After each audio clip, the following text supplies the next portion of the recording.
Mick Jagger is speaking up on the most tragic and contentious chapter in the Rolling Stones' history, the passing of founding member Brian Jones after more than 50 years of rock and roll. Mick shares the unvarnished, unspoken details that influenced both his personal and the band's fate. At the age of 81, after decades of interviews, don't miss the final call to action when Mick imparts the lesson that keeps him going forward, and stay for every touching moment, especially the last revelation that makes you rethink everything you thought you knew. In the spring of 1969, the story starts. The Stones were at the top of their game, with stadiums selling out, their sound developing, and their position in rock history solidified. However, tensions simmered behind the scenes. The band's original musical leader, Brian Jones, battled addiction and creative issues. Mick remembers late-night disputes in the studio, where Keith Richards and Mick preferred tighter, raw energy, while Brian pushed experimental sounds. When Jones missed an important recording session for his famous slide guitar for Honky Tonk Women, it was the final straw. The band painfully decided to ask Brian to depart that evening. Mick talks about the phone call that made all the difference in this extraordinary interview. Brian's distressed voice shook as he heard it.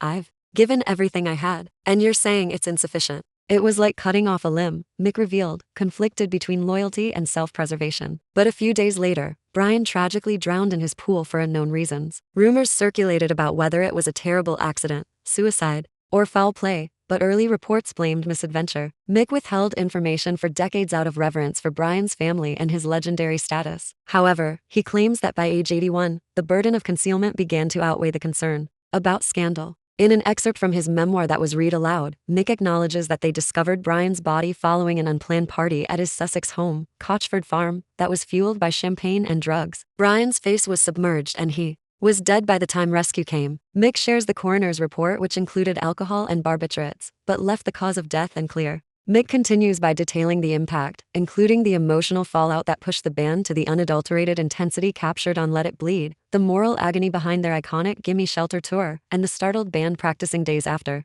"Every cheer felt like betrayal, like we were celebrating while a brother lay buried," he says, describing the guilt that plagued him on stage. For the first time, Mick talks about how he used his grief as a catalyst for his performance, utilizing each yell of "I can't get no satisfaction" as a release. But in the last moments, the most startling discovery is made. Mick reveals that Brian had expressed concerns about being fired and threatened legal action for songwriting credits in the months prior to his passing. "He thought he was set up," Mick says, his voice breaking. "It broke him to believe that my success meant we didn't need him anymore." Mick now admits that, out of concern that the band would be torn apart by public litigation, he personally tracked down and destroyed the legal documents Brian had produced. "I chose our legacy over justice for Brian, and that choice carried a lifetime of regret," he said, looking back on the decision with remorse. Mick addresses the fans directly as the conversation comes to a close, saying, "Every riff, every lyric, every echo of our early days is in Brian's spirit. Rumor was the last thing I wanted to happen to his memory. I now want everyone to know the whole story, including our arguments, his untimely demise, and the choices we made during those last desperate moments. After all the highs and lows,